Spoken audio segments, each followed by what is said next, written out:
Yes, numbering them, that's all 51, lump sum 52, 53, and that's all 54.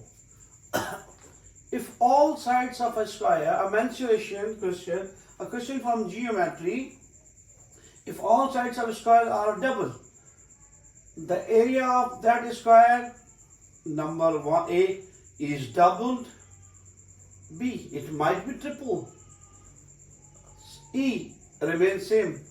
C multiplied by 4. D is multiplied by it. Let's see and find out.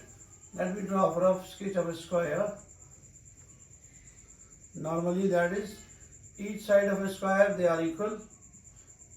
Each side of a square they are equal and each angle is of 90. Normally area of a square is given by area of a square, that is L square or L times L.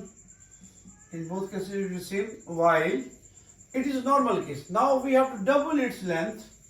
Now instead of L it is L plus L, doubling the length, it's 2L. Each dimension is of 2L.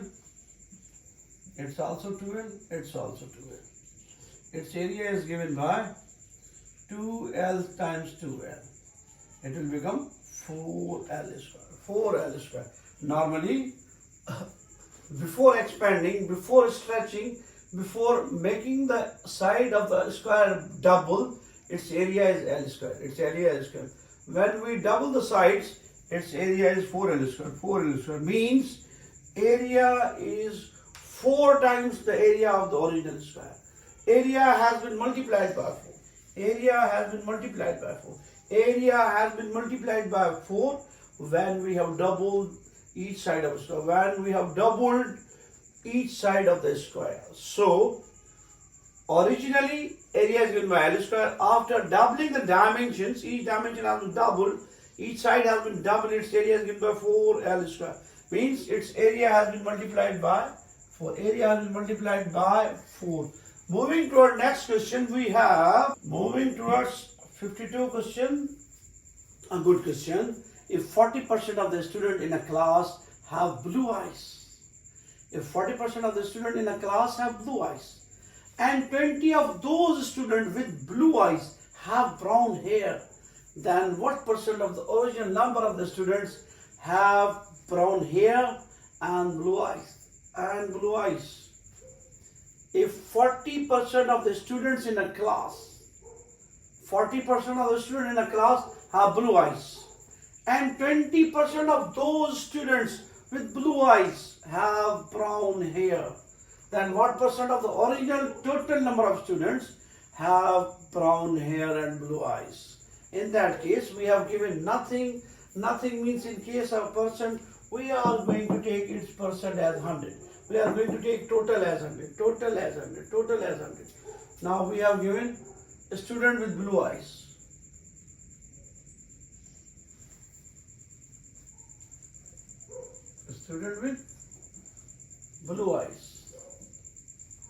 They are 40%. And brown hair, having brown hair is 40%, 20% of this 40%. 20% of this 40%. Let me write in that fashion. 20% of that 40%. It's good. In both cases it's the same, it's more preferable. Student having blue eyes, they are 40%. Of this 40%, 20% have brown hair. Student with blue eyes, 40.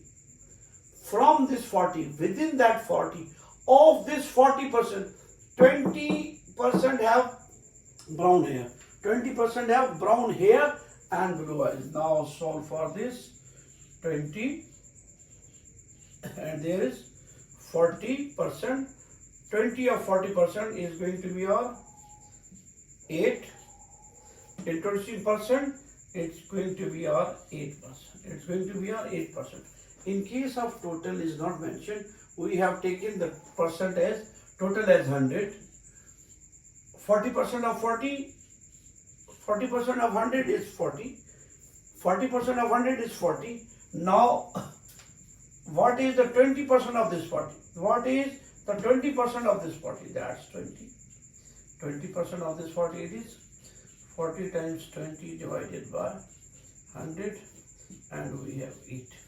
So, the 8% of the original student in the class have both blue eyes and brown hair.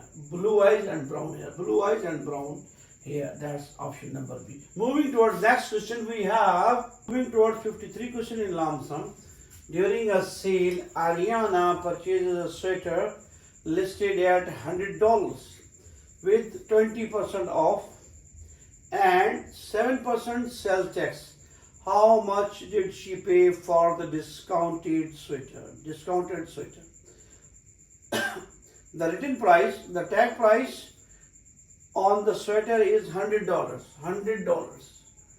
$100. She got a 20% off.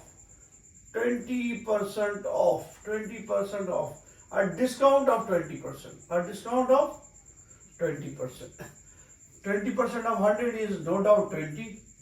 100 minus 20, it's 80%. Now we have to pay $80. On this 80, we have to pay as well 7% sales tax. 7% sales tax. That's our actual price, but we are paying $80. We are paying $80 because of a discount of 20%. Whatever we are paying, we have to calculate the sales tax on this. We have to calculate the sales tax on this amount. 7% of the price that we are paying after a reduction, after a discount. That's 7%. 80 times 7 dividing by 100 cancelled out. 56 divided by 10. That's our 5.6. Now we are going to pay 80 plus 5.6. The discounted price is 80, and including the sales tax of 7% on 80, that's 5.6. We are to pay 85.6. Ariana has to pay $85.6, having a discount of 20%, but paying a 7% sales tax on this 80 that she is going to pay. So in lump sum, she is going to pay 85.6%, including getting a discount of 20% and also paying a 7% sales tax. She has to pay $85.6 in that case. Moving towards next question, we have question number 54 reads as, Franco decides to purchase a new washing machine that sells for $1,100. Franco decides to purchase a new washing machine that sells for $1,100. After making a down payment of $125, he will pay off the remaining in monthly installments of $75.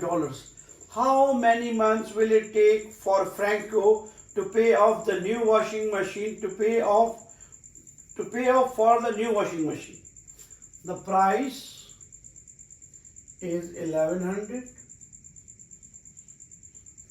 and he has paid down payment of $125. Some sort of advance, that's $125.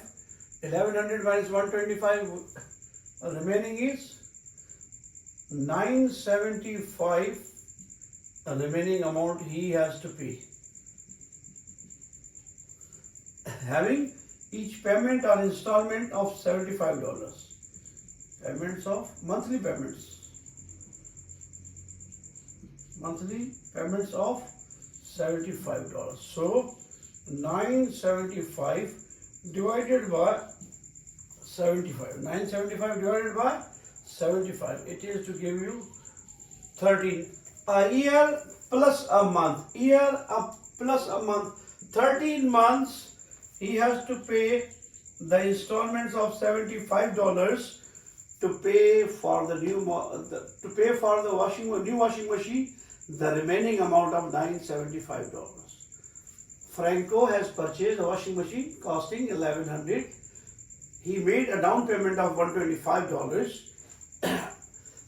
Subtracting 125 from 11,975 remains. He has to pay in the installment of $75 per month. $75 per month. The remaining amount divided by the installment. Remaining amount divided by the installment. It gives 13. These are the number of months for the consecutive 13 months. He has to pay installment of $75 to pay off for the remaining amount $975 for the new washing machine.